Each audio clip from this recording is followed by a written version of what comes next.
Je bénis le nom du Seigneur de ce que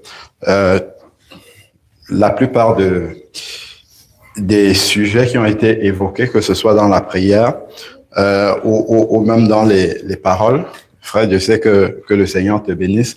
En fait, c'est en continuité avec le message que le Seigneur m'a mis à cœur de pouvoir apporter, et même le témoignage de mon frère que tu viens de donner là tout à l'heure, c'est pareil.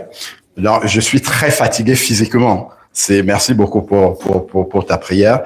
Donc, on va prier pour le message. Seigneur Dieu, nous bénissons ton nom encore de ce que tu nous as assemblés aujourd'hui, et nous te prions vraiment, Seigneur Dieu, que tu disposes de nos cœurs encore, Seigneur Père éternel. Merci pour ta présence au milieu de nous. Merci pour tout ce que tu as prévu de faire, Seigneur Père éternel, dans nos cœurs, pour que nous repartions, Seigneur Dieu Tout-Puissant, Père, avec une semence qui ne s'envole pas, Seigneur Père éternel, mais qui demeure jusqu'à ce que tu reviennes. Père, que cette semence-là puisse grandir davantage en nous et produire le fruit de la vie, Seigneur Père éternel. Béni soit ton Saint-Nom encore au nom de Jésus-Christ. Amen. Donc, on n'a pas suffisamment dit, et on continue à le dire encore, que le Seigneur Jésus revient bientôt. Est-ce que nous en sommes convaincus? Le Seigneur revient bientôt. Et il y a bien des années en arrière, c'est un message que je prêchais beaucoup. Le retour du Seigneur, notamment les prophéties bibliques, on en a besoin pour nous convaincre, pour maintenir la flamme, comme le frère le disait tout à l'heure. Et d'ailleurs, en étudiant la parole de Dieu, en fait, c'est ce qui maintenait la flamme des premiers disciples. C'était l'imminence du retour du Seigneur Jésus. Ça leur permettait de continuer de braver toutes les persécutions, les épreuves qui arrivaient. Et je pense que c'était en 2010 ou 2011, je pense. J'avais fait une prière justement au Seigneur par rapport à tous les signes des prophéties bibliques qui étaient et qui continuent à s'accomplir. Nous voyons exactement dans ta parole tous les signes précurseurs qui sont en train de se dérouler sous nos yeux, et nous bénissons ton nom parce que ta parole est vraie. Ta parole, c'est la vérité. Ça garde notre foi et ça nous encourage de voir tous ces signes précurseurs-là se dérouler sous nos yeux, exactement comme ta parole nous le dit. Et j'ai demandé au Seigneur, alors Seigneur, c'est quoi le rôle de l'Église lorsque nous regardons ces prophéties s'accomplir? Notre place au milieu de ça, c'est quoi? On sait déjà qu'on doit se préparer, qu'on doit être prêt, qu'on doit se sanctifier. Je pense que chacun de nous savons ce qu'il faut pour être pris avec le Seigneur Jésus-Christ. C'est déjà d'être né de nouveau. Je suppose que tout le monde sait de quoi on parle quand on parle de nouvelle naissance, d'être repenti de ses péchés, d'avoir reçu Jésus-Christ dans son cœur, de marcher avec lui quotidiennement et de continuer à persévérer, à entendre la voix du Seigneur. Donc, Seigneur, quelle est la place, le rôle de l'Église dans ces temps de la fin? C'était peut-être en 2011. Le Seigneur m'a répondu clairement par rapport à ça. Et cette parole-là, je l'ai gardée dans mon cœur et elle continue à m'entretenir jusqu'aujourd'hui. J'ai essayé de communiquer lorsque j'étais responsable d'assemblée aussi. La sœur Bernadette, elle a vécu ça. J'ai essayé de le communiquer comme j'ai pu à l'Église, et j'espère que les personnes qui ont été avec moi ou qui ont été dans mon entourage ont pris cette graine-là et continuent là où elles sont avec ça.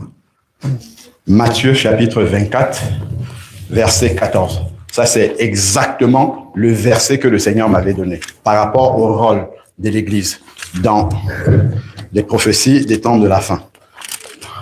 Je bénis le nom du Seigneur pour la présence de mon frère Auguste. Quand je t'ai vu, j'ai dit, Seigneur, que ton nom soit béni, parce que vraiment, il va beaucoup m'aider. Okay. Voilà, mon frère Matthieu, chapitre 24, verset 14. Verset 14. Que dit la parole? Cette bonne nouvelle du royaume sera prêchée dans le monde entier pour servir de témoignage à toutes les nations. Alors viendra la fin. Cette parole, sera prêchée dans le monde entier pour servir de témoignage à toutes les nations. Elle sera prêchée pour que tout le monde se convertisse? Non. Pour servir de témoignage à toutes les nations. Pour servir de témoignage à toutes les nations. Le cœur du Père et notre cœur, c'est que tout le monde se convertisse. C'est la volonté parfaite de Dieu. Mais on sait, lorsqu'on regarde l'Apocalypse et tout le reste, on sait que cette volonté-là ne sera pas accomplie parce que ça ne dépend pas de Dieu. Il nous a laissé notre libre arbitre si nous acceptons, si nous rejetons sa parole. Pour servir de témoignage. Lorsque Jésus était sur la terre, qu'est-ce qu'il faisait? Il répandait cette parole-là. Aujourd'hui, Jésus n'est plus là. Qui doit faire ce travail? C'est nous. Jésus n'est plus là. Qui doit faire ce travail? Nous disons que nous attendons Jésus. Jésus dit que cette parole sera prêchée jusqu'aux extrémités de la terre. Béni soit le nom du Seigneur, Internet et tout ça, les messages du frère et de toutes les chaînes qu'il y a su. La parole peut atteindre. Voilà, elle peut atteindre. Mon frère, ma sœur, je te demande personnellement, est-ce que tu es un instrument ou est-ce que tu désires être un instrument que le Seigneur utilise pour Matthieu 24, verset 14?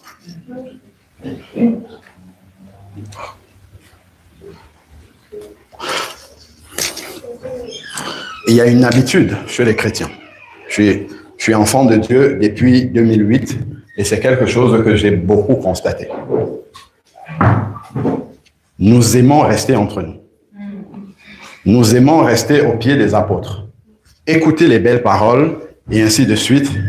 Et nous pensons que l'évangile s'arrête là. C'est très bien, c'est pas mauvais. Mais le but des rassemblements, c'est pour se charger et pour sortir. Parce que c'est lorsque nous sommes à l'extérieur que nous allons confronter cet évangile que nous avons reçu. Ici, c'est trop facile. C'est très simple, l'évangile là. Mais lorsque nous sommes dehors, là, nous allons voir effectivement ce que nous avons encore besoin de charger en nous. Nous regardons souvent, parfois nous disons même que, là, si nous parlons de nous précisément, les Français qui sont dehors, ils sont très durs à l'évangile. C'est ce qu'on pense, moi-même je pensais ça. Pourquoi? Parce qu'on ne les voit pas suffisamment remplis dans nos églises. Mais en même temps, je pense que c'est nous aussi qui sommes durs. Parce que nous restons dans nos églises. Et nous n'allons pas suffisamment vers eux. Je ne vous dis pas un message général. Je vous dis quelque chose que personnellement j'ai constaté sur le terrain. Parce que sur le terrain, je le suis depuis que j'ai reçu ce message du Seigneur en 2011 jusqu'à aujourd'hui. Je sors régulièrement dans les rues, dans mon quartier et autour, dans les métros.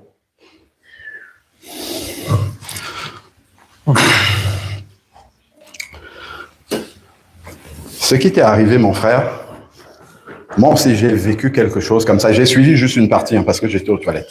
J'ai vécu quelque chose comme ça et ça m'a beaucoup retourné. On parlait tout à l'heure de la flamme de l'évangile. Dans mes premiers pas dans le Seigneur, je faisais beaucoup de recherches, je m'informais beaucoup, je lisais beaucoup. Et un jour, j'étais à l'époque la maison de la Bible, peut-être certaines le connaissent, la connaissent. C'était boulevard Saint-Michel à Paris. Je me suis rendu là-bas un jour, je sais pas, je crois, je voulais acheter des livres ou bien quelque chose comme ça. Et lorsque j'arrive près de la maison de la Bible, alors que je voulais ouvrir l'entrée, en me retournant comme ça, sur un banc public, était assis un monsieur courbé comme ça, dans une extrême souffrance. En fait, il était courbé de dos. Et au moment où je voulais entrer, le Saint-Esprit a parlé dans mon cœur en disant, tu vas entrer là, tu veux ajouter connaissance sur connaissance, alors que ce que tu as déjà là, maintenant, avant d'entrer là, celui qui est là-bas, il a besoin de ça. Je suis resté là, j'ai lâché la poignée de la porte et je me suis retourné vers le monsieur. J'ai directement commencé une prière d'autorité. C'était sur le boulevard Saint-Michel. Et les voitures qui passaient, les gens s'arrêtaient, d'autres personnes se sont arrêtées sur la place et ont commencé à me dire non, nous sommes dans un pays évangélique, laïque, tout ça, ainsi de suite. Je ne les écoutais pas. J'étais en train de prier et le monsieur se redressait, il me disait merci, merci, merci, merci. C'est comme ça, en fait, que j'ai compris que ce que nous avons, le Seigneur attend ça dehors. Beaucoup de gens ont besoin du minimum, la parole que tu lui as apportée. Il n'y a pas besoin de 25 ans dans l'église pour la savoir, pour l'apporter à quelqu'un et que ça aide la personne à sortir de là. Parfois, nous sommes juste un instrument dans le processus du Seigneur, mais même le petit maillon de la chaîne qu'il faut, parfois nous manquons, nous ne sommes pas là où il faut pour que le Seigneur nous utilise pour amener une âme dans le royaume. Nous sommes souvent beaucoup focalisés sur nous-mêmes. Nous regardons à notre propre nombril, nos propres problèmes, nos propres soucis, ceux dont on parlait tout à l'heure.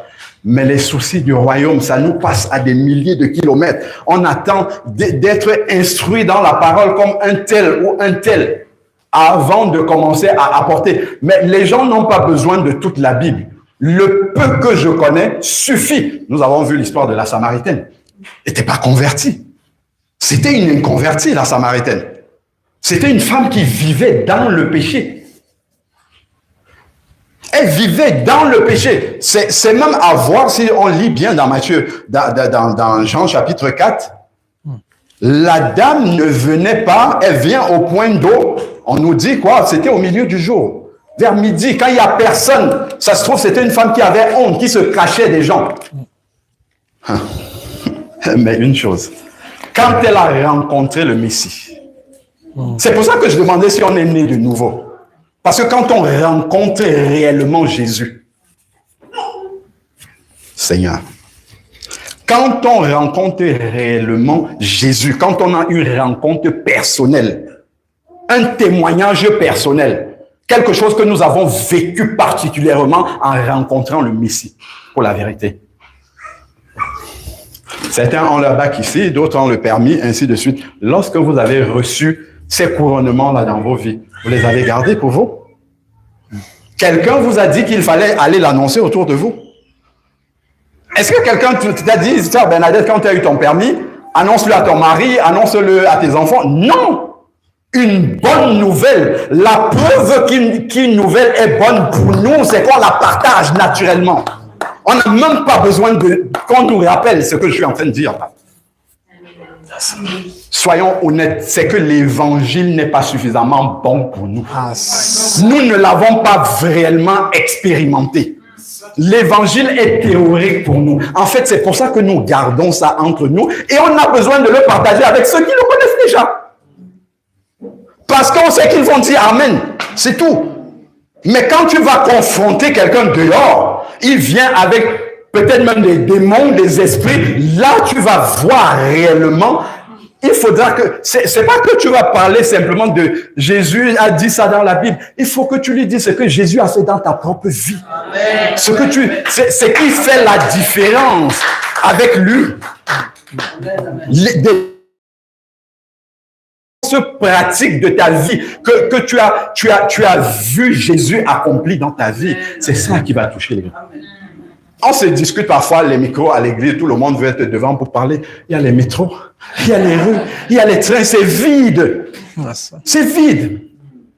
Frère Jean-Luc, ta femme, quand elle était avec nous, elle sait, on parlait de ce que nous sommes en train de parler avec une autre sœur. Un jour comme ça, elles sont venues témoigner à l'assemblée. Elles avaient acheté 2 micros et elles allaient chanter dans les métros. Ça, c'est une évangélisation, juste la louange. Elles allaient faire ça. Mais il ne faut pas s'arrêter en chemin. Il faut continuer jusqu'à la fin. Jusqu'à la fin. Juste la louange de quelqu'un dans le train, quelqu'un qui est déprimé peut recevoir une guérison instantanée. Tu ne lui as rien dit. Juste des paroles apaisantes. Sur mon téléphone, il y a ma sonnerie, c'est une louange. Une fois, il y a un collègue de service qui est musulman. C'est un Marocain. Il entend mon téléphone sonner. J'étais loin, je me précipitais pour baisser la sonnerie, mais il n'y avait même pas les paroles. C'était encore la mélodie. Il me dit, waouh, mais c'est de la bonne musique, c'est apaisant. C'est un musulman qui dit ça. Ça montre en fait que ça, c'est juste la louange, ça a la puissance de guérir et d'accomplir des choses que même la bouche ne peut pas dire. Ne disons-nous pas dans nos assemblées que Dieu descend au milieu de la louange de son peuple. Quand on loue, Dieu descend. Et il accomplit, et il sait mieux que nous-mêmes ce qu'il y a dans les vies des gens et qui doivent partir. Cette parole sera annoncée jusqu'aux extrémités de la terre. La Samaritaine. Aïe, aïe, aïe. Quand je me suis converti, frère, merci beaucoup pour ta prière, que le Seigneur ravive la flamme de l'évangile. Je pense que peut-être certains, je l'ai déjà dit, les midis, entre midi et 2, je passais mon temps sur mon ordinateur à écrire des messages d'évangélisation que j'envoyais à toute ma liste de diffusion. Je n'ai jamais entendu quelqu'un me dire de le faire. Ça coule naturellement parce que cette nouvelle-là a transformé ma vie. Parce que cette nouvelle-là a bousculé des choses. Et je me demandais comment les gens autour de moi peuvent ne pas savoir ça. Quand je sortais de l'assemblée comme ça, les messages que j'avais entendus, la prédication, j'appelais sur le chemin même mes parents qui étaient au pays pour leur parler du message que j'ai écouté. Parce que je me disais, mais il faut que ça serve à d'autres personnes. Comment moi j'ai pu vivre autant d'années sans savoir ça? Ces clés-là. Et il y a un de mes frères avec lequel j'ai eu beaucoup d'étapes dans la vie. On a été à plusieurs pays, enfin plusieurs endroits ensemble. Et je me disais, lui, il n'est pas converti, il ne l'est toujours pas. Il faut que j'aille lui partager ce message que j'ai reçu. Et je lui dis, est-ce que je peux venir chez toi? Il habitait à Lille à l'époque. J'ai besoin de te parler de quelque chose de sérieux. Je lui dis, ah bon? Ben, je lui dis, si, il faut que je vienne chez toi, il faut que tu sois là avec ta femme, que vous me consacrez un week-end pour que je m'asseye. Tout ça, en fait, c'est pas quelqu'un qui m'a dit, c'est là que je veux insister. C'est pas quelqu'un qui m'a dit, c'est comme ça qu'on se comporte quand on devient chrétien. J'avais même pas suivi des messages sur l'évangélisation. Donc ça, en fait, ce sont quand le Seigneur parle, il compare la conversion à la naissance nouvelle. En fait, quand on voit un enfant physiquement qui naît, il y a des automatismes qui se développent naturellement chez l'enfant. Qu'on ne lui apprend pas, il y a des choses qu'on lui apprend, mais d'autres choses. Crier pour le lait, ainsi de suite, pleurer pour le lait, personne ne lui demande de faire ça. Dans 1 Pierre chapitre 3, le lait, c'est assimilé à la parole de Dieu. Il n'y a pas besoin qu'on te demande si tu as médité la parole aujourd'hui. Si tu ne médites pas, toi-même 2-3 jours, vois ta marche, tu verras directement la différence. Ah, ça. Et ça, ce sont des signes naturels. Ce sont des tests personnels que tu fais dans ta parole, dans ta vie, pour savoir si tu es né de nouveau réellement. Si le désir du royaume coule en toi réellement. Cette parole sera annoncée jusqu'aux extrémités de la terre. Et d'ailleurs, c'est quand j'étais allé parler à mon frère, il s'est assis comme ça, quand je suis rentré, et je priais et je jeûnais pour sa conversion. C'est là que le Seigneur m'a appelé à enseigner sa parole. Je partais pour mon frère et le Seigneur m'a appelé à parler à un plus grand nombre.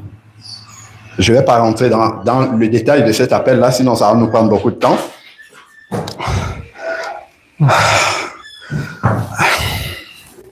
Je me rappelle une fois, c'était au premier anniversaire de Raphaël. Et là, elle a 16 ans ou 15?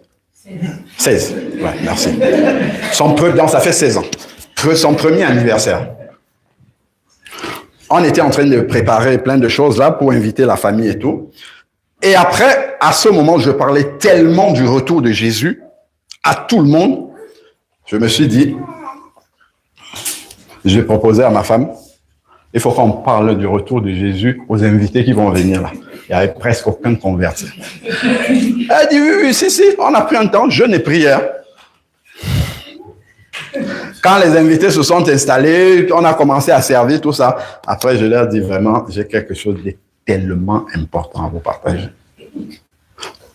Quand je commence à parler, je vois que vous tous, vous êtes tellement remplis d'amour pour nous. Vous vous êtes déplacés. Certains sont partis d'autres villes pour venir partager ce moment joyeux avec nous. Vraiment, la chose la plus importante que moi j'aurais pour vous remercier, pour vous donner, c'est ce qui est plus important pour moi. Quand je commence à parler du retour de Jésus, j'ai commencé à pleurer à chaudes larmes. Il y avait plus d'une 60aine de personnes à la maison. J'ai commencé à pleurer. Et moi-même, je ne savais pas ce qui était en train de se passer. En fait, je me rendais compte, plus je parlais de ça, que sur une 60aine de personnes, il y avait 3 personnes qui étaient converties. Donc, en fait, si Jésus, ce que je disais, s'accomplissait là, les candidats, je ne dis pas ceux qui partiraient sûrement, il n'y en avait que 3 sur 60 candidats pour partir. Ça m'a tellement attiré, j'ai commencé à pleurer. Après, je n'ai pas pu rester devant les invités. Je suis parti dans la salle de bain, je me suis mis assis en même le sol et je pleurais à chaudes larmes. C'est ce zèle-là que je prie que le Seigneur me redonne. Pleurer pour les âmes comme ça. Parce que ça, c'est pas quelque chose que j'avais prévu. C'est venu comme ça. Parce qu'il y avait une profonde tristesse en moi. Ma belle-sœur venait avec d'autres personnes. Mais tu n'es pas content que les gens soient venus. Tu n'étais pas content. Pourquoi tu pleures? Mais ça, ce n'était pas des pleurs de joie ou comme on dit souvent. Non, c'était les pleurs du Seigneur dans mon cœur. Mais ces pleurs-là ont payé. Quelques mois après, il y a une de nos connaissances qui était venue avec sa cousine ou sa belle-sœur. Elle nous dit, ma cousine, avec qui j'étais venu, elle habite en Italie, elle a quelque chose à partager avec vous. Et quand on a eu, elle nous explique que, parce que quand j'avais fini, j'avais les messages que j'écrivais le midi, que je partageais à des personnes. Et il y a le tonton de ma femme qui avait proposé d'imprimer parce qu'il avait une imprimerie. Et à la fin, j'avais distribué cette brochure-là aux invités qui étaient là. Et elle avait reçu cette brochure. Elle dit quand elle est arrivée chez elle, en Italie, elle ne sait pas, quelque chose l'a poussée à lire cette brochure. Quand elle a commencé à lire, après elle a laissé, c'est une ancienne catholique. Sa Bible était posée sur un chevet, enfin sur une armoire depuis longtemps. Elle a eu envie d'aller toucher cette Bible-là. Quand elle a ouvert, elle est tombée dans sa chambre. Et elle a rencontré Jésus dans sa chambre. De catholique qu'elle était, quand elle est entrée dans les eaux du baptême, en sortant, elle parlait en langue en sortant de l'eau. Bouillante jusqu'aujourd'hui. Elle a commencé à évangéliser dans la rue toute seule. Personne ne lui a dit de faire ça. Et quelque temps après, celle qui nous a dit que sa cousine avait ce message-là, on l'a passé dans les eaux du baptême. Elle-même, catholique, aussi s'est convertie. On aurait pu se taire, on aurait pu faire la fête et finir la fête, ça s'est arrêté là. Mais parmi les gens qui étaient là, Dernièrement, il y a une qui est passée dans les eaux du baptême, 15 ans après. Wow. Mon petit frère était là aussi, ce jour-là. 2 ans après, Yannick est venu ici déjà. 2 ans après, il était venu en vacances au Cameroun et nous aussi on était en vacances là-bas et le Seigneur nous avait mis à cœur de faire un séminaire sur le retour de Jésus. Et mon papa est venu m'accompagner et puis il suivait aussi. Et après, il est allé chercher mon petit frère à l'aéroport. Au lieu de l'amener à la maison, il l'a amené là où on faisait le séminaire. Mon petit frère, il a écouté.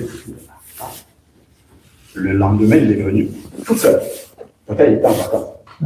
Le surlendemain, il est venu et quand on lançait l'appel, je lui ai parlé du baptême par immersion. On va 6 mois après, tout seul, il est venu. Il faut que tu me baptises. Mon papa qui était là, je pense que je vais partager son témoignage aussi, à ce séminaire, passé dans le baptême, 70 ans. Nous ne gardons pas ce que nous avons. Nous ne gardons pas ce que nous avons. Si le Seigneur nous a sauvés, il y a toute une population qui doit entrer dans le royaume des cieux. Il y a toute une population qui doit entrer dans le royaume des cieux par notre canal. Et il faudrait que nous puissions être ces canaux. Je vous donne des éléments simples, pratiques. Lorsque vous entrez chez nous, dans la salle de bain, peut-être certains sont déjà venus, pas dans la salle de bain. La salle de bain, tout le monde n'y va pas forcément. Mais aux toilettes,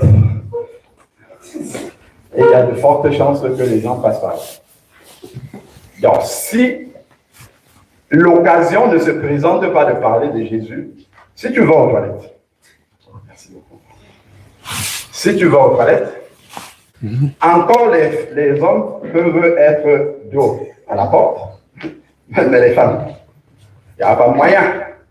Lorsque vous allez vous asseoir, tapissé comme ça du haut jusqu'en bas, il y a le message de l'évangile, un peu parce que c'est que des traités d'évangélisation, différentes façons de rencontrer Jésus, le retour de il y a tout du début jusqu'à la fin. Ce sont des choses simples. Pour parler de Jésus aux gens qui viennent chez toi, simple. Tu ne parles même pas. Quand il s'assoit, sauf s'il fait comme ça, il ne veut pas voir ce qu'il est. Moi, j'avais vu quelqu'un comme ça évangéliser à Champigny d'une manière très simple. Il ne parlait même pas aux gens. Il a pris une grande pancarte, il a écrit le message de l'évangile dessus et il s'est mis dans un grand carrefour. C'est une connexion d'autoroute comme ça et il s'est mis comme ça. C'est seulement ça qu'il fait. Mais quand tu es arrivé au feu rouge, tu n'avais pas de choix que de voir ce qui est devant toi. C'est ça qu'il présentait. Quelqu'un comme ça qui prie et qui va faire ça. Dieu, en fait, il est un témoin, en fait, pour servir de témoignage. Lui, il a fait sa part, et le reste, c'est le Saint-Esprit. Moi, quand je commençais à parler aux gens dans les rues, quand les gens refusaient les traités d'évangélisation que je leur donnais, j'étais triste et j'avais honte. Après, le Seigneur m'a dit, en fait, c'est pas toi qui fais. Amen, amen. Ton travail, ce n'est pas de convertir les gens, c'est de servir de témoignage. C'est ça que toi, tu dois faire. Et prier après. C'est ça ton travail. Ton travail n'est pas que lorsque tu sors, tout le monde commence à donner sa vie à Jésus. Ben, en fait, tu vas te glorifier, tu vas penser que c'est toi qui fais. C'est pas toi qui fais ça. C'est l'Esprit de Dieu qui fait ce travail. Mais moi, mon travail, c'est d'être là où le Seigneur m'a dit. Si tu ne fais rien, Dieu ne peut travailler avec rien du tout. Mais si tu apportes un message à quelqu'un, Dieu va utiliser. Et que tu pries, Dieu va utiliser ce que tu lui as apporté comme semence pour commencer, en fait, à travailler dans le cœur de la personne. Amen. Amen. Je me rappelle une fois, à l'assemblée où on était à Champigny, avec des frères, on se préparait un samedi pour sortir évangéliser. Et il y avait une convention à l'assemblée, et il y a un pasteur qui est venu. Il nous voit rassembler les traités d'évangélisation pour sortir. Il dit, est-ce que vous faites la fête de bien? Et il commence à nous raconter son témoignage. Comment un soir, avant, il était comment on dit, quelqu'un qui était constamment dans l'ivresse, il était sourd et tout. Et un jour, il y a des personnes qui passaient évangéliser comme ça, et lui, il était en état d'ébriété. Et les personnes lui ont parlé, il n'écoutait même pas, et lui ont laissé un traité. Quand il s'est levé, il a gardé ça dans sa poche. Un jour, il était au plus profond du creux. Il sort son pantalon, et en fouillant comme ça dans la poche de son pantalon, il tombe sur ce traité, il commence à lire, et il se convertit chez nous. Il était pasteur. Nous pouvons négliger les papiers que nous donnons aux gens. C'est Dieu qui a demandé à Moïse d'écrire. Écris cette parole. Il a demandé à Daniel, non, il a écrit sur les tables de la loi, autant pour moi. Il a demandé à Daniel d'écrire. Il a demandé à Jean, à Apocalypse, écris les écrits, ce que Dieu peut faire avec ça. Parce qu'on va parler, la personne peut oublier. Mais un jour, ce que tu lui as donné là, un jour, quand le cœur de la personne sera mieux disposé en relisant ça, c'est Dieu qui va parler directement dans le cœur de la personne. Et lorsque nous recevons la parole de Dieu avec un cœur ouvert et disposé pour être un canal, je saute un peu les versets de la parole parce que je suppose que vous les connaissez bien. Je vais juste les rappeler, des histoires dans la parole de Dieu, après on va lire quand même. Vous vous rappelez de l'histoire de Marthe et Marie. Quand Jésus enseignait la parole, il y a une qui s'occupait de... Voilà, et puis l'autre qui était assise. Elle recevait bien la parole. Vous avez vu ce qui s'est passé au deuil de Lazare, leur frère? Vous avez vu la différence entre les deux? Quand Jésus arrive dans le village, Marthe, elle a su, en premier, elle est partie vers Jésus, elle a parlé avec lui de la résurrection même. Elle a même pas, elle parlait de résurrection. De la bouche, Jésus lui parle de ça, là, elle ne comprenait pas. Elle est retournée et dit à sa sœur, Jésus est là. La sœur arrive. Déjà, quand la sœur part de la maison avec Jésus, vous avez vu ce qui s'est passé? Vous vous souvenez? Les gens qui étaient venus pleurer avec elle l'ont suivi. Quand Marthe est partie, personne n'est parti avec elle. Quand Marie s'est déplacée, tout le peuple qui était chez eux, ils sont partis avec elle vers Jésus.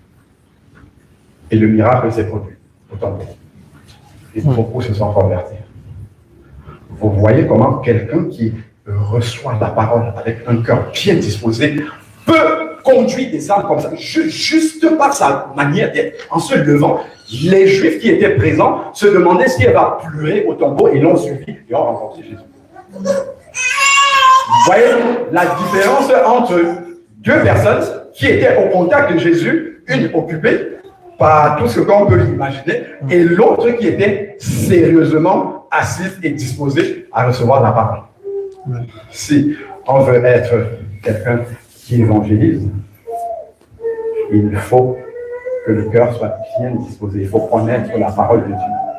Il faut connaître les sectes qui sont dehors et ce qu'elles enseignent. En discutant avec des gens, il faut avoir des bases. Et il faut prier. Il faut beaucoup prier. Et il ne faut pas partir comme ça. Sinon, tu vas te faire.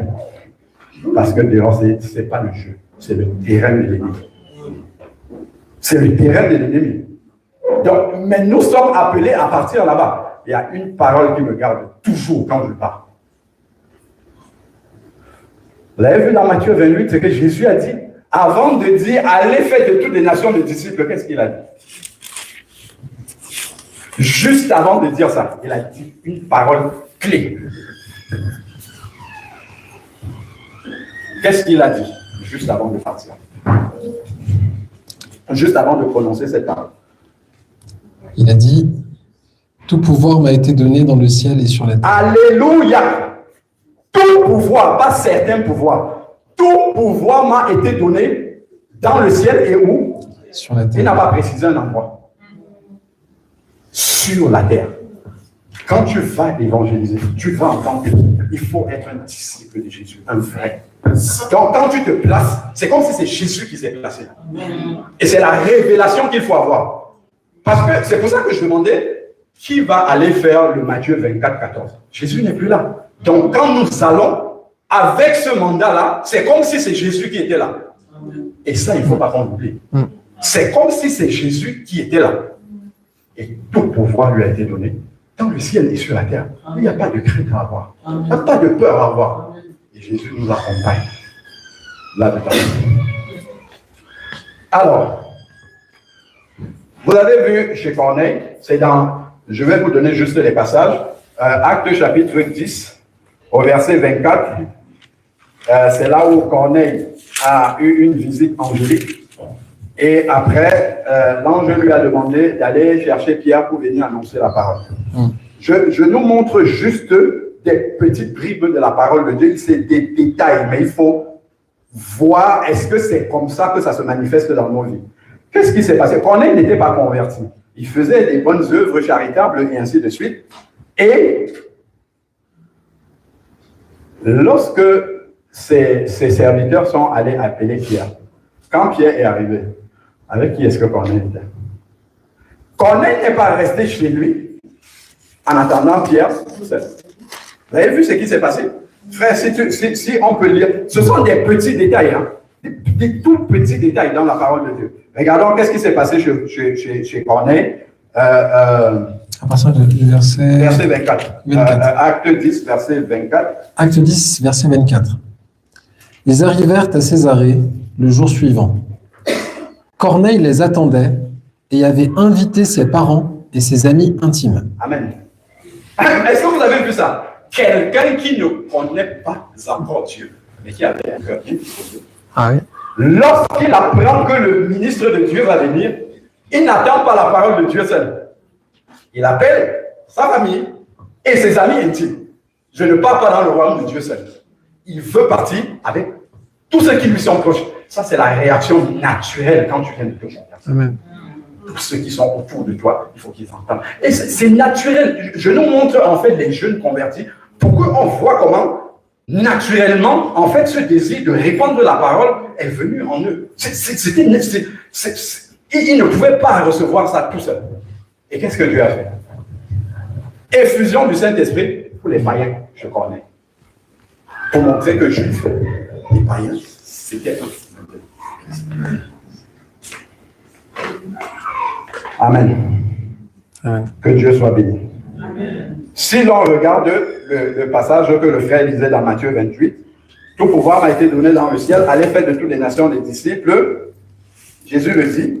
Si on va dans Marc, chapitre 16, verset 15, c'est la même chose. Est-ce que tu peux lire, frère? Marc, s'il te plaît. Marc 16, verset 15. Verset 15. Puis il leur dit, « Allez par tout le monde et prêchez la bonne nouvelle à toute la création. » Merci, frère. Juste ça. Allez et prêchez la bonne nouvelle à toute la création. Si on prend Luc, chapitre 24, on prend les termes, les évangiles, c'est la vie de Jésus. C'est ça, non? Généralement, quand quelqu'un est prêt à quitter ce monde, les dernières volontés sont les paroles les plus importantes de sa vie. Amen. Jésus, c'est ça la fin. Regardons tous les évangiles, à la fin, ils donnent ce message. Si on regarde Luc, chapitre 24, verset 47, il est écrit, « Et que la repentance et le pardon des péchés seraient prêchés en son nom à toutes les nations, à commencer par Jérusalem. » À toutes les nations, c'est la volonté du Seigneur. En commençant par Jérusalem, les plus proches. Si on prend encore dans Jean, je prends les 4 évangiles pour qu'on voit la constance de la volonté de Jésus. Jean, chapitre 20, versets 19 à 22, par exemple. Jean, chapitre 20, versets 19 à 22. Le soir de ce jour, qui était le premier de la semaine, les portes du lieu où se trouvaient les disciples étant fermées à cause de la crainte qu'ils avaient des Juifs, Jésus vint, se présenta au milieu d'eux et leur dit « La paix soit avec vous ». Et quand il eut dit cela, il leur montra ses mains et son côté. Les disciples furent dans la joie en voyant le Seigneur. Jésus leur dit de nouveau « La paix soit avec vous ». Comme le Père m'a envoyé, moi aussi, je vous envoie. Amen. Ils étaient dans la joie en voyant les mains de Jésus Mais Jésus dit non, ça ne va pas juste s'arrêter de rester dans la joie de ma présence. Je vous l'envoie maintenant, avec cette présence-là. Il a dit, avant de partir et après sa résurrection, c'était le message constant qu'il donnait au disciple. Si on prend Ésaïe, chapitre 54, verset 2. Ésaïe 54, verset 2. Alors, Ésaïe 54, verset 2 nous dit: secoue ta poussière, lève-toi, mets-toi sur ton séant, Jérusalem. Détache les liens de ton cou, captive fille de Sion. Car ainsi parle, je poursuis. Ah, 54, verset 2. Attends pour moi. Il est écrit: élargis l'espace de ta tente, qu'on déploie les couvertures de ta demeure. Ne retiens pas, allonge tes cordages et affermis tes pieux. Amen. Amen. Élargis ta tente. Après Jérusalem, il a dit quoi? La Judée. Après la Judée, la Samarie. Après la Samarie, jusqu'aux extrémités de la terre. Est-ce que tu penses que c'est par hasard que tu habites là où tu habites? Tu as peut-être prié pour être là-bas ou pas, mais Dieu ne te met pas là-bas par hasard.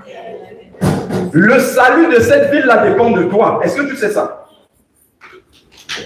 Est-ce que vous savez ça? Le salut de ta ville dépend de toi, de ta prière, de ton évangélisation. Si tu ne fais rien, Dieu ne sauve personne dans ta vie. Si chacun de nous, on se disait ça dans nos villes, jusqu'aux extrémités de la terre, ça serait arrivé. Depuis 2011 que je suis dans les rues, il y a peu de chrétiens, très très peu de chrétiens. Par rapport au nombre qu'on voit dans les assemblées, il y en a très très peu. Et ça, c'est pas normal. C'est un évangile théorique que nous avons. Regardons dans les actes des apôtres. Quand les gens se sont convertis là, les 3000 là, le jour de la Pentecôte, les 3000 qui se sont convertis, après ils étaient tout le temps au temple, pas pour écouter seulement. Devant là, Étienne, ils annonçaient la parole, ils annonçaient. C'était naturel en fait. Je trouve que l'Église a un problème. L'évangile qu'on annonce, il y a un problème là-dedans. Parce que ça ne correspond pas à ce qu'on dit. Quand on parle d'évangéliser, dans l'Église même, en fait, les gens voient ça comme un travail d'assemblée. C'est un travail de disciple personnel. C'est bien les sorties en assemblée. Moi, je suis sorti en assemblée aussi, avec les frères et sœurs.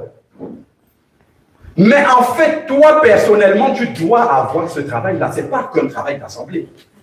C'est un travail personnel. D'ailleurs, ton assemblée n'est pas dans ta famille pour que tu puisses évangéliser dans ta famille. En fait, c'est un travail de disciple. Je suis dans cette ville, je ne suis pas là pour rien. Je commence à prier. Moi, sur ma rue, au bout là-bas, c'est la mosquée. Moi, je prie pour eux tout le temps parce qu'ils passent devant chez nous. Évangéliser. Tu ne peux pas rencontrer et parler à tout le monde. Les papiers là, dans les boîtes. Tout le monde peut faire ça. Mettre les papiers dans les boîtes aux lettres et prier de toute ta vie, tu peux le faire. Je le dis parce que moi, je l'ai fait. Pas une seule ville, plusieurs villes, tout seul. 120. Ils étaient au début, ils ont bouleversé la terre. 120. 120. Si tu te regardes comme tu es, tu ne pourras pas faire ça. Mais si tu te souviens que tout pouvoir a été donné à Jésus et que c'est lui qui t'envoie, tout change. Tout change. Ne compte pas sur ton frère, sur ta soeur. Moi, j'ai été avec beaucoup de personnes qui m'ont laissé après. J'ai même apporté ça dans l'église après parce que tous les samedis, on sortait pour aller évangéliser avec quelques-uns. Après, les gens ont commencé à dire, mais pourquoi vous allez répandre l'évangile dehors alors que déjà dans l'assemblée, on a besoin d'amour. On a d'abord laissé ce travail-là et les week-ends, on allait visiter maintenant les biens de Jésus. Parce que nous, on veut toujours tout garder pour nous. Amen. Amen. Nous voyons déjà les serviteurs là, le week-end, pourquoi vous voulez encore les voir? Sortez aussi pour aller apporter ce que vous avez à d'autres personnes. Amen. Moi, quand j'évangélisais à l'assemblée à Champigny où j'étais, c'est l'une des raisons pour lesquelles même le pasteur n'était pas content avec moi. Parce qu'il s'attendait à ce que lorsque j'évangélise, je vais remplir l'assemblée. C'est pas ça l'évangélisation. C'est conduire les gens au Seigneur. C'est pas amener les gens à l'assemblée. C'est deux choses différentes. C'est amener les gens à Jésus. Moi, quand j'évangélisais les gens, je leur disais, maintenant que tu as accepté Jésus, prie-le, il t'enverra là où tu dois être. Parce qu'il faut que tu sois à la place où tu dois être. Si tu es ici par défaut, tu peux passer 25 ans, tu ne seras pas transformé. Il faut que tu sois là où Jésus t'attend. Je le disais, surtout à côté de chez toi, Dieu te montrera là où tu vas partir. Le pasteur n'était pas content. Il dit, lorsque frère Alain évangélise, il interdit aux gens de venir à l'assemblée. Parce qu'il pensait que lorsque je sortais, c'était pour venir remplir l'assemblée. Ça n'a rien à voir. Ceux qui viennent là, c'est ceux que Dieu a amenés là. C'est ceux qui ont prié et Dieu leur a montré que c'est ici qu'ils doivent être. On ne va pas et rester quelque part parce qu'il faut rester. Amen. Parce qu'il faut être quelque part. On est là où Dieu nous dirige pour être. Et si tu es là-bas, tu feras comment Dieu va t'utiliser parce que la place est là. Amen. Oh, que le Seigneur nous aide à revenir sur les fondements. Si l'on regarde Matthieu chapitre 4, verset 17, Jésus allait de village en village pour annoncer la parole. Moi, je m'étais arrêté une fois, j'ai commencé à relire les évangiles et à observer l'essentiel de la vie de Jésus. C'était quoi? Prier et répandre le message. Et il priait pour être plus efficace. Une fois, on s'est réunis dans une veille de prière. Frère, tu venais souvent à Hermont, on se réunissait. Il y a un frère qui m'a posé une question pertinente, très pertinente. Il dit, frère, on se réunit ici tout le temps pour faire les veillées de prière. C'est très bien. En fait, ça sert à quoi? Il m'a posé ça là, comme le frère Calix m'a demandé, frère, ça sert à quoi? J'ai dit, frère, mais ça fait un moment qu'on fait ça. Il me dit, oui, mais on fait ça pourquoi? À quoi est-ce que ça nous sert? La nuit, là, on a recommencé à examiner les Écritures. En fait, quand Jésus passait la nuit dans la prière, c'était pour être plus efficace dans le travail. Quand il arrivait, au lieu de prier pour un malade, il disait, porte ton lit, va là-bas, il donnait une parole. C'était pour être efficace. Le matin, la première fois, quand on a fini cette veillée-là, la première fois qu'on a fait, on est sorti, on a prié ensemble, on est parti sur le marché d'Hermont, on a commencé à évangéliser. Et c'était fructueux. C'était très fructueux. Jésus priait toute la nuit pour être efficace. C'était pour se charger, pour aller faire le travail. C'était pas venir prier pour aller dormir. Vrai ou faux? Quand Jésus priait, ses disciples le retrouvaient à la montagne le matin, et puis ils allaient sur le terrain. Et il les enseignait dans la pratique. Ils voyaient pourquoi vous n'avez pas pu chasser ce démon-là, et ainsi de suite. C'était pour être chargé en vue de se décharger en évangélisant, en accomplissant le message du royaume. Tout a un sens et un but. La question du frère, elle était très pertinente. Parce que moi-même, je le faisais, parce que je l'avais vu à l'assemblée faire. C'est bien de passer aussi du temps dans la prière entre nous, ainsi de suite. C'est bien de faire les veillées de prière. Et le frère m'a demandé à quoi ça sert. Mais frère, on passe du temps dans la prière, c'est bien lui, mais après... Et c'est en relisant les Écritures cette nuit-là qu'on a compris pourquoi Jésus faisait ça. Il fallait qu'il se prépare. Pour aller évangéliser sur le terrain de Satan, il fallait qu'il se prépare comme ça. Amen. Amen. Ne posez pas la même question, frère Jésus. Je pense que j'ai là la réponse. Alors, frère, s'il te plaît, Auguste, est-ce qu'on peut lire Romains 10, versets 14 à 15? Romains 10, versets 14 à 15.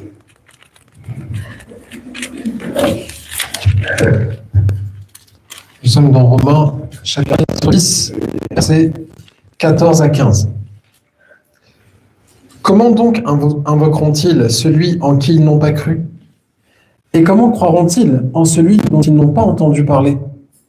Et comment en entendront-ils parler s'il n'y a personne qui prêche? Et comment y aura-t-il des prédicateurs s'ils ne sont pas envoyés? Selon qu'il est écrit, qu'ils sont beaux, les pieds de ceux qui annoncent la paix, Amen. de ceux qui annoncent de bonnes nouvelles. Alléluia. Amen. Amen. comment les gens vont se convertir si personne ne fait le travail? Vous savez, le travail que nous on fait, c'est de faire les constats. Quand j'arrive dans mon travail, je regarde, ah, la collègue là, elle est mal habillée, elle a une courte jupe. Je regarde l'autre là-bas, ah, lui, il dit des paroles grossières. Et ainsi de suite. Et on fait ça dans nos familles aussi. Pourquoi ils sont comme ça? Qu'est-ce que toi tu as fait pour que ça soit différent? Combien de temps tu passes dans la prière pour ces gens? Combien de temps? Qu'est-ce que tu as déjà mis en place pour apporter quelque chose à ces personnes? Amen, amen. J'étais arrivé, le service où je travaille actuellement, et il y a un collègue, il n'est pas resté longtemps quand je suis arrivé, mais il était là avant, et il a fait son pot de départ parce qu'il allait travailler pour un autre service. Et lors de son pot de départ, on apporte souvent des cartes où les gens laissent des messages pour lui souhaiter une bonne continuation. Et dans le message, c'est un Français, un blanc. Je dis ça parce qu'on devrait être multicoloré ici. Hein. Je le dis, moi-même, j'ai été surpris parce que même dans les assemblées où c'est toujours la même chose. Pourquoi? Mais on doit aller vers eux, on doit faire le travail. Dieu ne nous a pas mis ici juste pour rester entre nous. Nous sommes sur une terre, il faut aller vers eux. C'est pour ça que Dieu nous a mis ici. C'est pour aller vers eux. Sur la carte, c'est un Français, il s'appelle Le Franc. C'est un Français blanc. Donc, je précise encore. Oui. Donc, sur la carte, les gens avaient mis divers messages et tout. Et moi, sur le message, je ne sais plus trop ce que j'avais écrit. Mais il y avait des phrases du type que Dieu t'accompagne dans la suite, qu'il guide, et ainsi de suite. Quelques minutes après, à la fin de son pot, je reçois un message. Il me dit, waouh, je crois que nous avons un ami en commun. Et j'ai dit, ah bon? Et il commence à me dire qu'il est chrétien aussi. Et il m'a dit que dans la boîte, il connaît une autre chrétienne. Nous sommes 391 ou un truc comme ça. Donc, de temps en temps, lui, il n'est pas sur Paris, il est à Lille. On s'échangeait des nouvelles. Et chaque année, mon entreprise organise un séminaire où on se retire dans généralement en région parisienne et dans les zones reculées où on reste 2 jours. L'entreprise, il y a plusieurs activités et tout. Et quand on s'est revus physiquement, il m'a dit, je vais te présenter celle qui est chrétienne aussi dans l'entreprise. C'est une Ivoirienne. Il me l'a présentée et on échangeait, on partageait. Après, je dis, mais regardons tous nos collègues qui sont là. Parce que dans la journée, il y a des temps de libre. J'ai dit, utilisons ce temps libre-là pour prier pour nos entreprises, pour ceux qui sont là. On s'est retiré dans la chambre de mon collègue là, tous les 3. On a prié pour l'entreprise. Et en sortant de là, j'ai proposé qu'on fasse un groupe de prière pour prier pour tous les collaborateurs de l'entreprise nommément, personne par personne. On est resté 2. Mon collègue le français blanc converti et moi. On a pris l'organigramme de l'entreprise. Chaque jeudi, pendant 30 minutes, à midi, on a prié personne par personne, personne par personne, personne par personne, selon leur arrière-plan, ainsi de suite. Ça nous a pris 1 an et demi. 1 an et demi. Là, on a fini peut-être en février de cette année.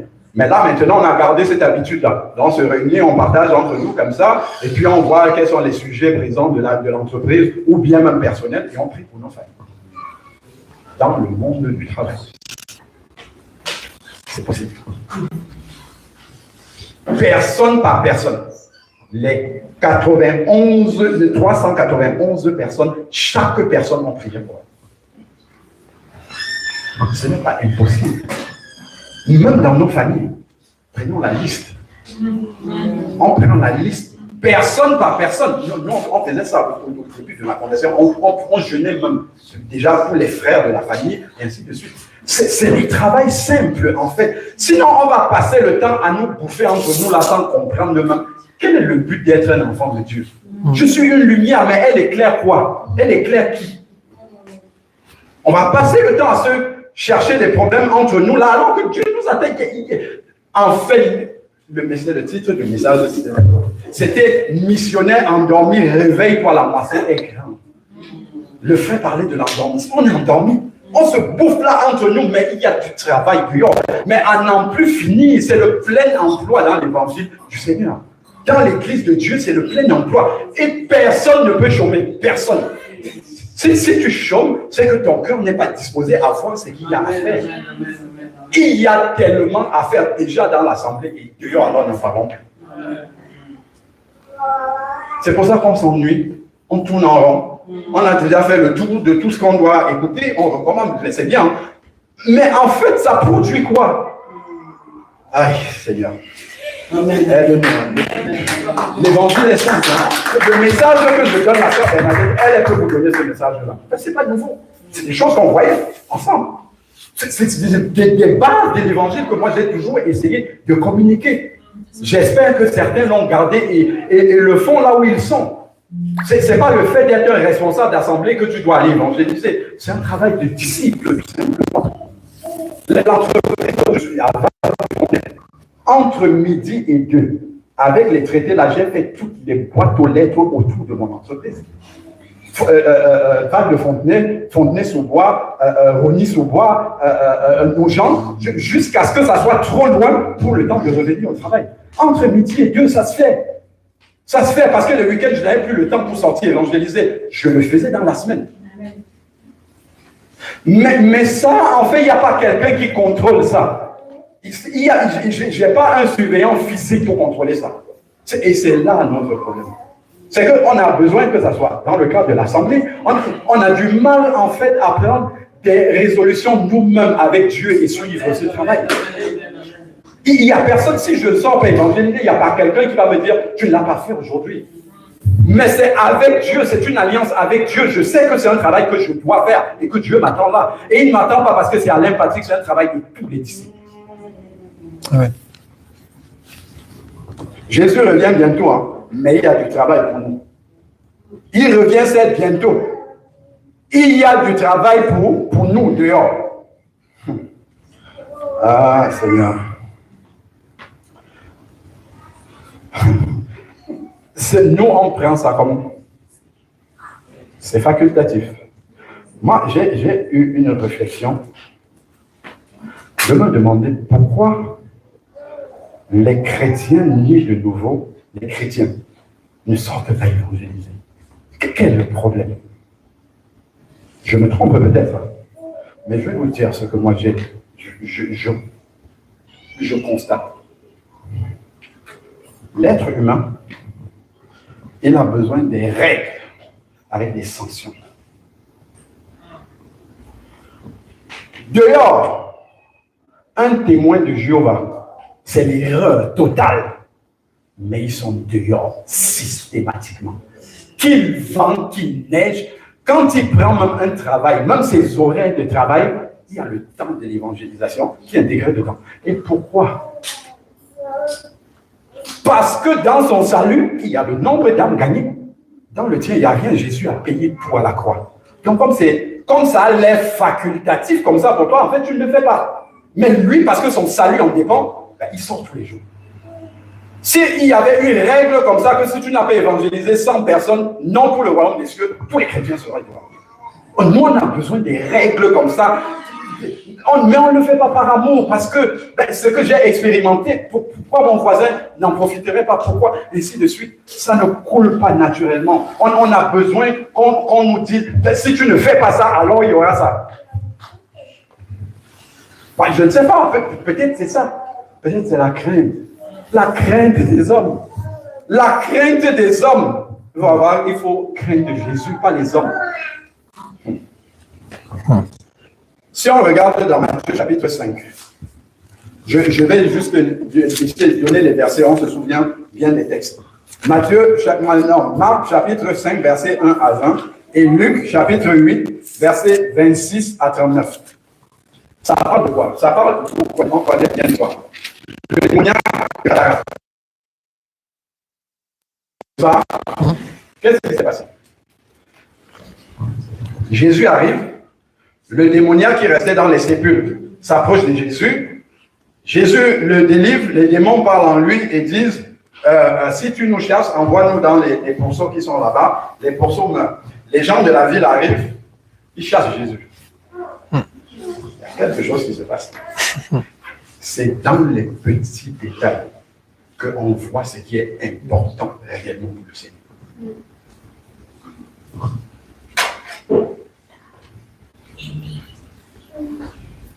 Le démoniaque, démonisé qu'il était, qui vient de recevoir sa délivrance.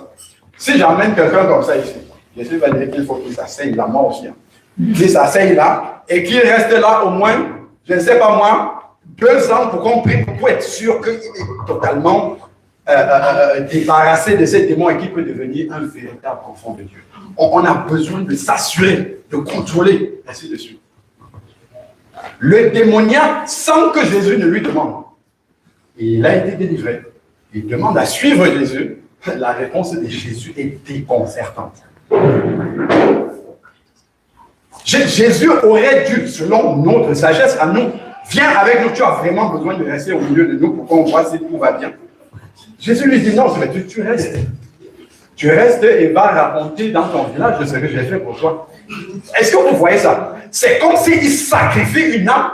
On ne sait pas comment va se passer son suivi. Il sacrifie cette âme-là. Pourquoi? Parce qu'on a chassé Jésus du village. Donc la parole ne va pas atteindre ces gens-là. Le seul témoin qui reste, c'est celui qui a été guéri. Et sa guérison, sa délivrance, en elle-même seule est un témoignage pour le village. Et Jésus est parti.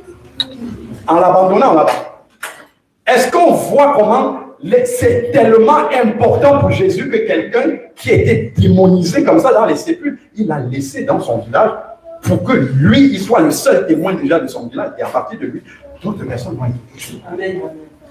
Nous, on aurait dit non, c'est une âme qui a été chèrement gagnée, il faut qu'on l'encadre, ainsi de suite. Mais tout de suite, sans enseignement, juste sa délivrance, c'est suffisant comme témoignage pour ce village-là, pour Jésus. Tout pouvoir m'a été donné dans le ciel et sur la terre. Ce n'est pas des calculs intellectuels qu'on fait pour la conversion des gens. C'est Jésus qui fait ce travail-là. Pour Jésus, il savait qu'en laissant juste ce témoin-là, c'est suffisant pour ce village. Il n'y a pas besoin que juste de lui, c'est suffisant. Lui sera accepté par son peuple, eux ils ont été chassés, il pourra faire le travail. C'était un nouveau converti. Oh Seigneur, aide-nous. Dans Matthieu chapitre 8, de toute façon, on peut dire c'est rapide. Matthieu chapitre 8, versets 21 à 22. Matthieu 8, versets 21 à 22. 21 à 22. Un autre d'entre les disciples lui dit, « Seigneur, permets-moi d'aller d'abord ensevelir mon père. » Mais Jésus lui répondit, « Suis-moi et laisse les morts ensevelir leurs morts. » Amen. Est-ce que ce n'est pas judicieux d'aller enterrer son père? Ton père qui est gravement malade, qui est en fin de vie, ta place normalement c'est auprès de lui, non? Pour l'accompagner. Jésus, regardons ce qu'il lui répond. C'est dur. Si tu dis ça à quelqu'un aujourd'hui, on va dire, tu manques d'amour. Mais tu ne sais pas traiter les brebis du Seigneur. Jésus lui dit, laisse les morts enterrer leurs morts et toi viens suivre. Il ne dit pas, va d'abord finir et ensuite viens. Il lui dit, viens tout de suite. Parce que là, déjà, ça allait faire une séparation. Est-ce que l'âme est plus tournée vers le sentiment familial ou est-ce que je peux faire une scission et choisir l'œuvre de Dieu? Et les gens qui faisaient ce genre de choix-là, après, ne rétrogradaient pas. Ah, ça? Parce que le test était tellement élevé que si tu passes là-bas, tu ne pas. Acte chapitre 8, on ne va pas lire, je nous rappelle juste le contexte. Philippe est parti en Samarie tout seul, évangéliser, la ville s'est convertie. Il y avait Simon le magicien qui était là, qui s'est converti, qui est passé dans les eaux du baptême. Après, il y a eu le problème où il a dit qu'il voulait aussi, quand il a vu le Saint-Esprit descendre sur les personnes, il voulait aussi ce don-là, et Pierre lui a dit, Pierre l'a repris par rapport à ça. Qu'est-ce qui se passe après? Voilà une église qui vient d'être convertie. Les apôtres de Jérusalem apprennent que la Samarie a reçu la parole. Pierre et Jean viennent, ils enseignent et ils repartent. Ils enseignent, ils ne restent pas, ils enseignent, ils repartent. Ils laissent une jeune église comme ça. Philippe, lui-même, qui a évangélisé, devait rester pour encadrer l'assemblée. Qu'est-ce que c'est pas un ange du diable qui vient? C'est l'ange du Seigneur qui vient le retirer pour aller pour une seule âme, l'eunuque éthiopien. Une seule. On a abandonné toute la Samarie pour une personne qui était sur le chemin en train de rentrer en Éthiopie. Philippe est allé faire le travail et Philippe n'est pas resté avec lui. L'évangile est parti en Éthiopie et en Afrique avec l'eunuque éthiopien, jeune converti. Et sur le chemin de retour, Philippe n'est pas rentré en Samarie, il évangélisait tous les villages qu'il rencontrait. Pierre et Jean, pareil, ils ont laissé les nouveaux convertis et ils évangélisaient, disons, c'est dans Acte 8, ils évangélisaient tous les villages en rentrant à Jérusalem. Ça nous enseigne quand même quelle était la place. Eux, les premiers disciples, ils avaient compris l'importance et l'essentiel de l'évangélisation. La place que ça représentait dans le cœur du Seigneur. Eux, ils avaient compris ça. Nous, on néglige beaucoup. Quand on voit ces détails-là, on comprend quand le Seigneur est capable de sacrifier quelqu'un qui était démonisé, d'arriver, quelqu'un qui lui demande, est-ce que je peux te suivre alors que son père est mourant, laisse-moi d'abord aller enterrer. Il dit non, suis-moi. C'est ça qui est le plus important. On comprend vraiment la place que ça occupe dans le cœur du Seigneur. Mais ça, il faut être un vrai, il faut avoir le cœur du Père pour recevoir ça. Il faut même prier pour que Dieu dépose le fardeau des âmes dans notre cœur. Amen. Laissons le fait de critiquer tel est mal habillé, l'autre est que il faut faire déjà de notre part. Parce que c'est ça que Dieu va nous demander. Il ne va pas te demander pourquoi l'autre était mal habillé, ça c'est son problème avec Dieu. Il va te demander, toi, qu'as-tu fait? Le président de la République, on n'est pas d'accord, il prend tête. Mais toi, qu'as-tu fait? Tu pries pour lui? Tu pries pour lui? Oui, il faut critiquer, mais est-ce que tu pries pour lui? Oh, c'est plus facile de critiquer que de faire ce que Dieu peut utiliser pour changer. Oh. On a dit que la crainte qui paralyse. La crainte des hommes. Tu as peur que lorsque tu vas sortir, tu vas parler avec quelqu'un. Je ne sais pas. Si tu penses que la honte et parler de l'évangile dans la rue, on a l'impression, dans le métro, dans le train, on a l'impression que c'est nous demander. Il y a un problème. Il y a un vrai problème. La crainte que nous avons des hommes. Il y a un vrai problème.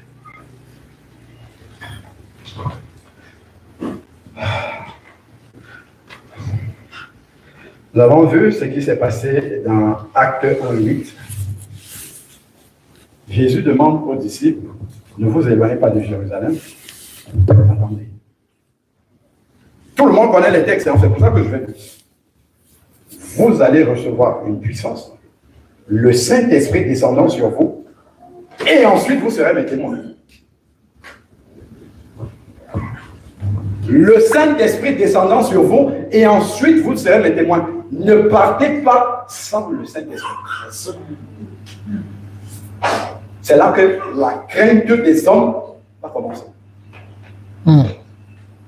Parce que si tu as le Saint-Esprit, tu vas toujours, et il va toujours te rappeler, tout pouvoir m'a été donné dans le ciel et sur la terre. Là où je ne suis pas là parce qu'Alain Patrick veut être là, c'est Jésus qui est là et qui veut faire son travail. Le Saint-Esprit. Prenons un exemple dans la Bible d'une même personne dans deux situations différentes. Pierre. On connaît l'histoire de Pierre. Quand Jésus a dit qu'on va me livrer et tout, Pierre était le premier. Moi, je suis prêt à mourir avec toi. Vite fait, c'est la chair qui parle. Il n'était pas encore confronté. C'est la chair qui était en train de parler. Maintenant, les gardes du souverain sacrificateur viennent arrêter Jésus. Qu'est-ce que Pierre fait? Il sort son épée, il coupe l'oreille de Malchus.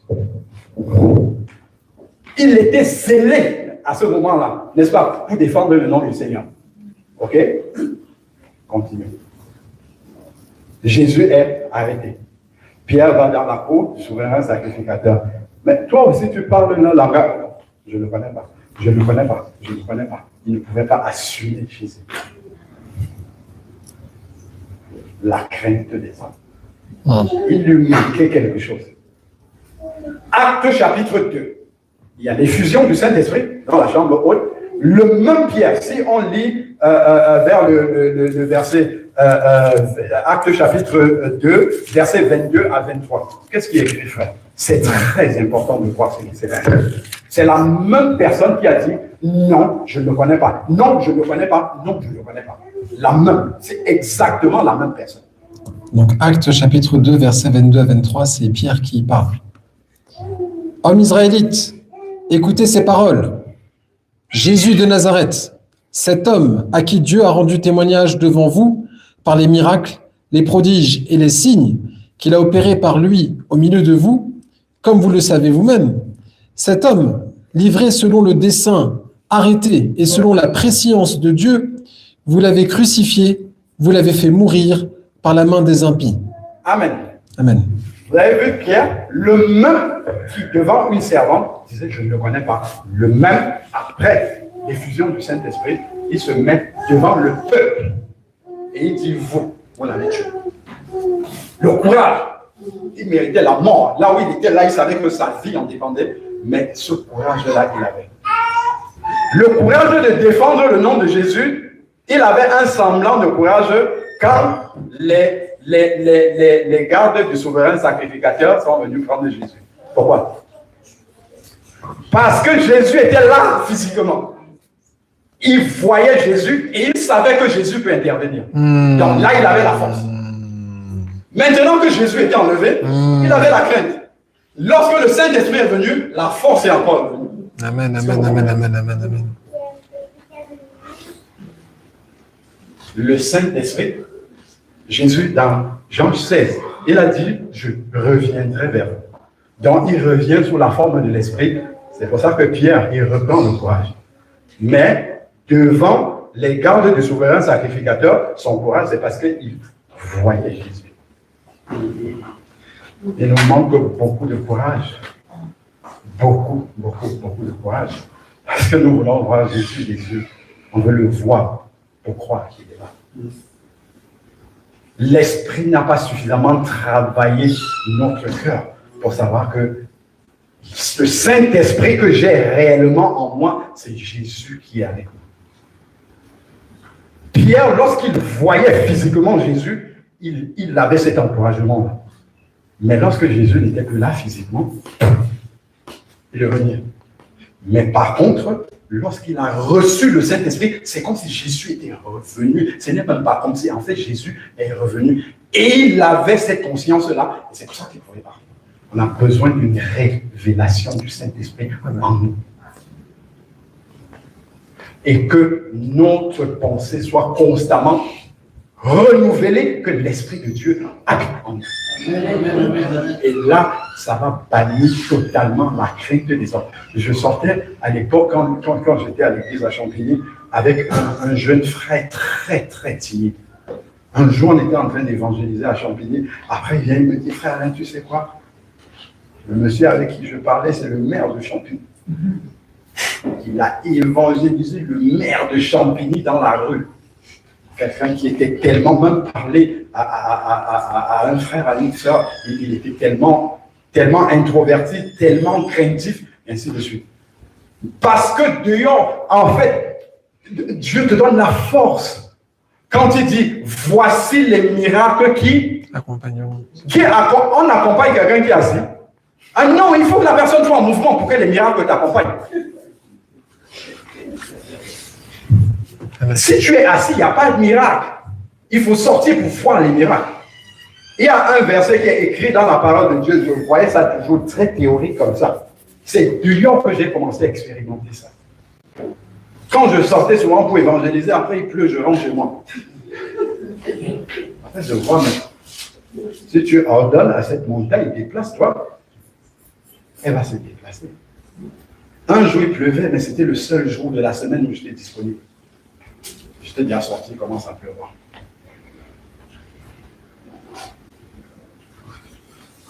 Pluie, au nom de Jésus, arrête-toi de tomber pour que le travail du maître se fasse. J'ai continué, la pluie s'est arrêtée.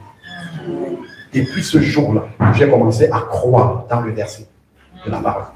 Ce n'est pas arrivé une fois, ce n'est pas arrivé deux fois, ce n'est pas arrivé trois fois. Plus d'une vingtaine, une trentaine de fois, ça s'arrête toujours. Un soir, je suis sorti avec le parapluie parce qu'il pleuvait. J'ai fait l'évangélisation dans mon quartier avec le parapluie. C'est resté fermé jusqu'à la fin. La pluie s'est arrêtée. Dès que j'entre à la maison, il recommence à pleuvoir. Ça, c'est la vérité. Je ne suis pas en train de vous tromper. Une fois, j'ai été au parc avec les enfants. La foi avait commencé à monter déjà. Il a commencé à pleuvoir, les gens sont partis. J'ai prié et ça s'est arrêté encore. Ces gens sont partis, le parc est resté pour nous. Je vous dis la vérité. Parce que, en fait, ma foi a grandi, le fait de prier et voir s'accomplir. C'est là que j'ai commencé à croire. Donc, quand je me suis retrouvé dans une autre circonstance, j'ai prié aussi et c'est arrivé. Et ça, c'est quelque chose qu'on n'oserait même pas faire. Demander à la pluie de s'arrêter. On n'oserait même pas, on se dirait, bon, non, si Dieu veut. Et il a dit, on donne à la montagne de se déplacer. Mais moi, quand j'ai commencé à prier comme ça, c'est parce que j'étais dans une circonstance, je ne voulais pas rentrer chez moi. Je me dis, non, là, aujourd'hui, je suis sorti pour faire ce travail, je dois le faire. Et j'ai prié comme ça avec toi. Ça s'est arrêté. L'incrédule, moi, je dis, non, ça s'est arrêté.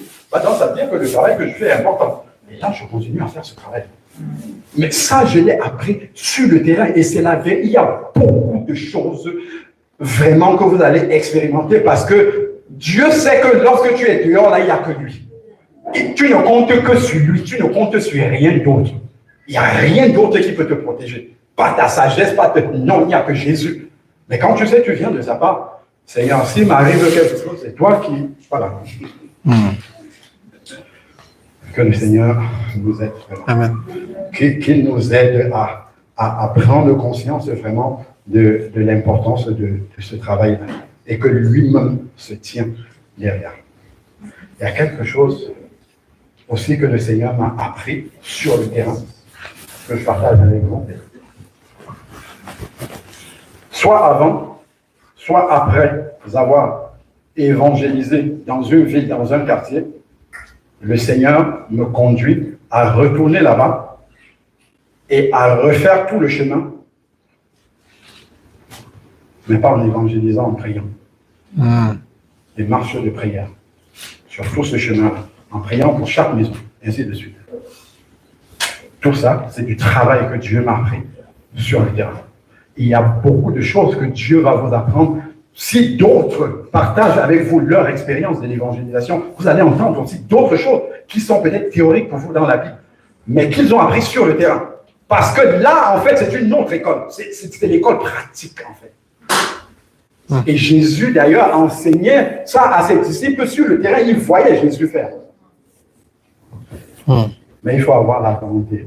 Il faut avoir cette confiance-là que le travail est important et dont le Seigneur est avec nous. Il tient ses promesses.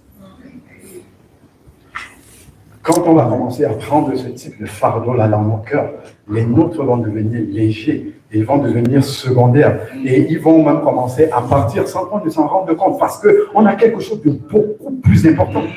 Sachons que là où nous sommes, que ce soit le travail, que ce soit là où j'habite, la famille, même où tout ça, ce n'est pas du hasard. Nous sommes des missionnaires partout où nous sommes. Partout où nous sommes. Toutes les nations vont entendre parler de les servir de témoignage. Comment? Si tu ne travailles pas dans ta ville, si tu ne travailles pas dans ton quartier, si tu ne travailles pas dans les villes d'à côté, qu'est-ce qu'on fait comme enfant de Dieu? Notre vie, ça produit quel type de lumière on produit? C'est où? Parfois, même quand on va en vacances, je prends des traités d'évangélisation, je mets dans des boîtes aux lettres. Au moins, cette ville-là aura entendu. quelqu'un peut se convertir en lisant et après, il va continuer le travail. Après, c'est le Seigneur en priant, maintenant en prenant du temps dans la prière, dans le jeûne, en demandant au Seigneur de continuer à arroser le travail qu'on a commencé. Mais si je ne fais rien, Dieu n'a rien à arroser. S'il n'y a pas de semence, on arrose. Tu peux arroser une sœur Bernadette, toi, tu fais les cultures. Tu peux arroser la terre autant que tu veux. S'il n'y a pas de semence, il n'y a rien qui va pousser. Il n'y a rien qui va pousser. Donc, il faut aller avec la prière, c'est important, mais il reste par la prière. Si tu pries, tu essayes d'arroser, mais il n'y a rien dedans. Il faut que tu ailles, tu sèmes, et ensuite tu pries. Tu pries, c'est l'arrosoir, et après, Dieu fait croître. Amen. Alléluia. Il y a un frère qui produit justement des traités d'évangélisation, évangéliste-en-voisin.com, et je commandais souvent des traités là-bas. Et une fois, il m'a appelé, il me demande si j'ai du temps pour prier. Je dis oui. Et j'ai commencé à prier avec son groupe. Et c'est beaucoup de Français, ce ne sont que des Français blancs. Je suis le seul qui ressemble à ça. Parce qu'on pense qu'eux, ils ne croient pas. Lui, c'était un prof de maths. Maintenant, il est retraité. Il s'est converti quand il était prof de maths. Il écrit des traités d'évangélisation et il a un groupe de prière pour l'évangélisation. Il prie pour tous les départements. Ça fait 4 ans et demi que je prie avec eux. 1 heure par semaine pour un département français. Il a fait le tour déjà 2 fois et maintenant il prie pour les villes de la France. Il y a du travail. Juste ça, il prie pour les villes. Il m'avait invité parce qu'il priait pour le Val-de-Marne. Parce qu'il sait que j'évangélise sur le Val-de-Marne. Ils font ça. La plupart, ce sont des retraités et puis c'est que des Français. Ils prient pour leur pays. Ils prient pour leur président. Ils prient pour les autorités. C'est des versets qui sont dans ma parole. Mais est-ce qu'on le pratique réellement? Avec cette volonté-là. Peut-être une fois en passant comme ça, mais ce n'est pas suffisant. Ils le font, ils ont un temps pour ça. Ça fait 4 ans et moi j'ai trouvé la chaîne déjà en route. 1 heure de temps pour un département français. On ne vient pas seulement comme ça, on prie en désordre. Non, il fait des recherches d'abord. Il donne le nombre d'assemblées qu'il y a dans le département. Il donne le nom du maire, et ainsi de suite, pour qu'on puisse avoir des prières ciblées. Ils font ça depuis 4 ans. Enfin, moi, je suis avec eux depuis 4 ans. Ils ont commencé, je ne sais pas quand. Il y a du travail. Lui, c'est sur ce champ-là que Dieu l'a conduit. Si on prie, le Seigneur va dire, il y a tellement de choses à faire. On dit que Jésus va revenir, mais tout le monde sera perdu. En fait, les gens ne sont pas évangélisés. Ce n'est pas normal que la France ne soit pas évangélisée, avec le nombre de chrétiens qu'il y a là. Si on évangélise pour le Seigneur, amener les âmes à Jésus et non pour remplir les assemblées, en fait, déjà, on va voir comment dire, on va voir comment le Seigneur est en train de toucher ce pays. On veut le réveil en restant entre nous.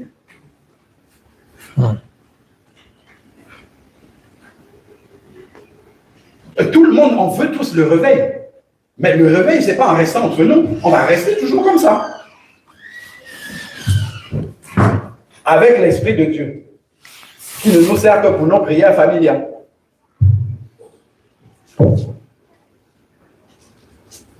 Le pays n'est pas sauvé. La France n'est pas sauvée. Au regard du nombre de chrétiens qu'il y a, c'est incompréhensible. Quand chacun va prêcher, on va prêcher pour notre paroisse. Si on demande d'aller évangéliser, on va dire ramener les gens là.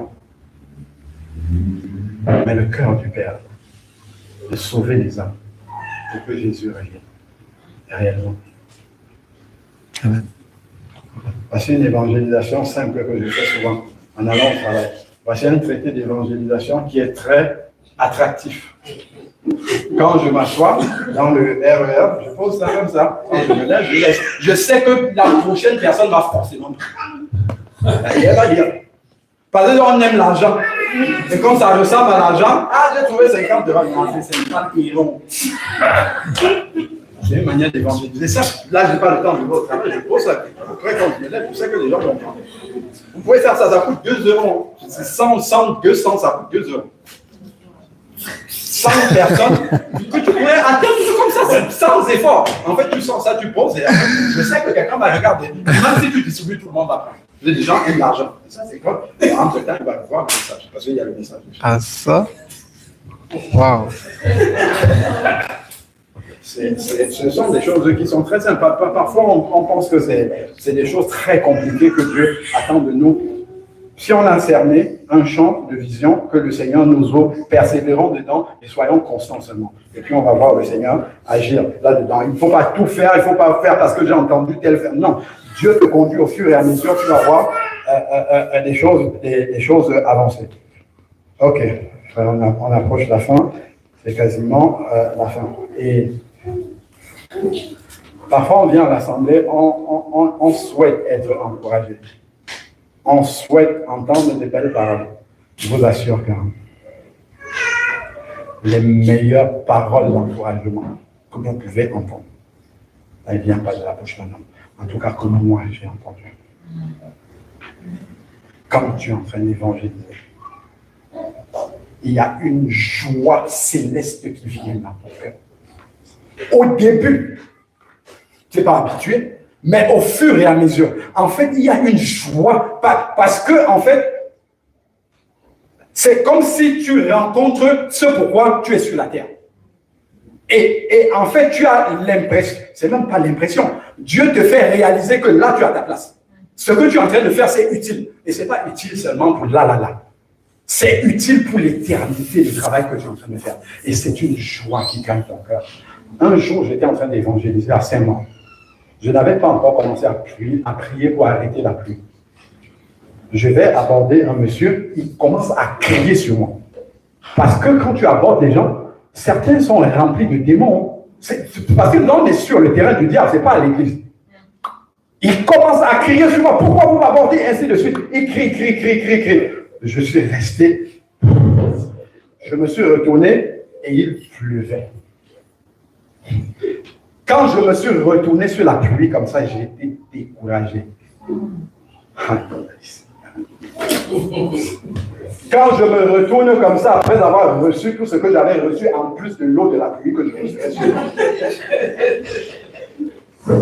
et j'entends une voix qui me dit, vous faites le travail du maître. C'était une sœur qui était devant moi que je ne connaissais pas. Je vous assure, après avoir reçu ça, quand je me retourne pour partir, elle dit, vous faites le travail du maître. L'expression même d'abord me fait comprendre que c'est un vrai enfant de Dieu qui est devant moi. Et elle était en train de m'encourager. Quelqu'un que Dieu a, je ne sais pas d'où elle, mais elle a dû assister à la scène. Elle a vu. Et quand je me retourne, vous faites le travail du maître. C'est comme si c'est Jésus en personne qui était placé devant moi et qui me donnait cette parole. C'est là qu'on comprend en fait que tu n'es pas seul quand tu fais ce travail. Les anges t'accompagnent. Quand il dit tout pouvoir m'a été donné dans le ciel, le Seigneur est fidèle. Il vit. Parce que en fait, ce travail-là, c'est pas le travail de l'Église ici. On reçoit l'approbation des gens, on est content. Mais ce travail-là dehors, il n'y a personne qui est là qui voit ça. Il n'y a que lui qui voit ce que tu as fait. Il n'y a que lui. Donc, il n'y a que lui qui peut te récompenser, te donner ce que tu as besoin là. À ce moment-là. Mais ça, il faut faire confiance à Dieu. Il faut avoir cette confiance. Nous, on a beaucoup confiance en l'homme. Il faut que l'homme nous amène. Il faut que l'homme... Non. Si tu fais confiance à Dieu, tu vas commencer à expérimenter toi-même des choses que tu n'avais jamais, enfin, que tu connaissais de manière théorique. Tu vas commencer à le voir. Il y a du travail dehors, il faut prier pour les malades. Il y a beaucoup de malades dans les rues. Même à l'église d'ailleurs. Dieu nous attend aussi là. Non. Un frère. Qui va prier pour eux? Quand moi je vois, je lis les témoignages d'anciens, comment dire, j'ai oublié le nom d'un serviteur de Dieu aux États-Unis quand il est arrivé dans une ville. L'hôpital a fermé, frère. Parce qu'il priait pour les malades, il n'y a eu plus de malades dans la ville. Il n'y a eu plus de malades. Mais nous, quand il y a une guérison, c'est tellement spectaculaire parce qu'on n'a pas l'habitude d'en voir. Parce que justement, on n'exerce pas ce travail-là. J'avais commencé à prier dans les rues, je me suis découragé en voyant les échecs. Mais il ne faut pas que je m'arrête. Il faut que je continue. Parce que les gens ont besoin de ça. Il y a du travail. Hein. Je vous assure que quand on dit que Jésus revient là, ce n'est pas juste s'assembler comme ça. Il y a beaucoup d'autres aspects qui ne sont pas couverts. Et là, il y a du travail pour tout le monde. Est-ce que des gens veulent s'engager? Pas avec moi. Moi, je ne prie pour personne. Là où tu es dans ton cœur, si tu as entendu ce message et que tu comprends que c'est Jésus qui est en train de parler, parce que ce qu'on a lu là, c'est lui qui est en train de dire. Moi, je partage le peu que j'ai vécu, le peu d'années que j'évangélise.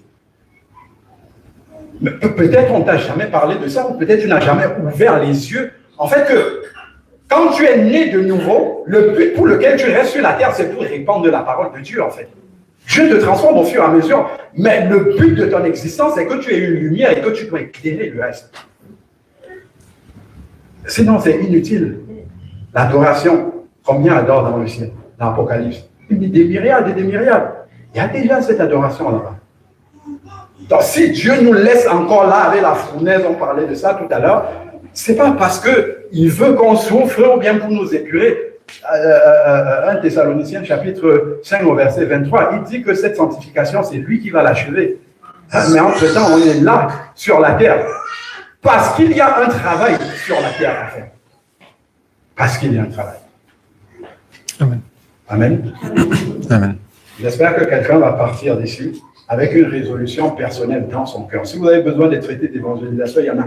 Vous allez à la maison de la Bible, il y en a. Vous allez à CLC, il y en a partout. Vous pouvez même en écrire vous-même. Vous faites une pratique. Il y a tellement, même celui évangéliste en voisin.com, celui où je prends depuis des années et des années, il y en a, ça coûte rien du tout. Rien, ça ne coûte rien du tout. Pour 50 ou 80 euros, j'ai près de 10 000 traités d'évangélisation. C'est des cartons qui sont dans mon garage. Ça ne coûte rien du tout. Et après, tu pries pour ça. C'est un travail personnel que chacun peut faire. Amen. Amen. Et que Dieu vous accompagne.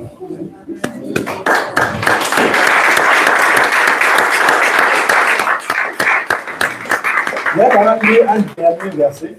Frère, je te laisse lire ce verset-là. C'est Jean, chapitre 13, versets 16 à 17. Je m'arrête là. Jean, chapitre 13, versets 16 à 17. En vérité, je vous le dis, le serviteur n'est pas plus grand que son Seigneur, ni l'apôtre plus grand que celui qui l'a envoyé. Si vous savez ces choses, vous êtes heureux, pourvu que vous les pratiquiez. Amen. Si vous savez ces choses, vous les pratiquiez. Amen. Nous connaissons beaucoup de choses, mais ce que Jésus retient de ce que nous connaissons, c'est ce qu'il nous doit pratiquer. Si on ne pratique pas quelque chose, Jésus suppose qu'on ne sait pas. Amen.